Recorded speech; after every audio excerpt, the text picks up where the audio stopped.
Hey everybody, it's your girl, Pajama, with Pajama Life, and today we are on our 15th day of our Aldi Wine Advent Calendar. Let's take a peek and see what day 15 is bringing us. All right, day 15.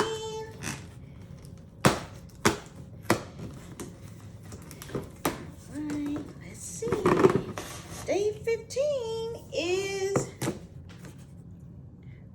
rolling history.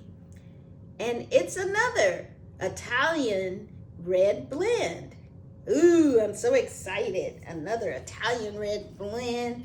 I had the authentic red blends when I was there this year, and I really enjoy an Italian red blend. So let's take a sip of this wine. Okay, let's see.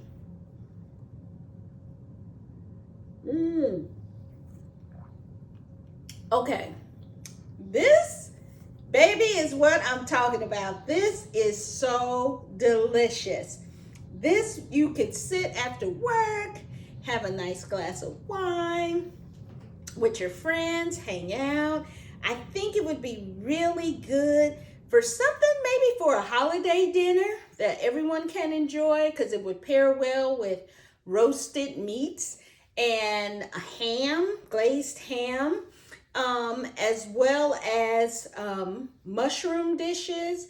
But it would be my favorite with cheese and salami and bread. So definitely check out Rolling History, an Italian red blend. It's actually, I think, my favorite so far. I hope you enjoyed my review, and if you did, like and subscribe and comment on my Pajama Life YouTube channel. And I'll see you tomorrow. Take care. Bye.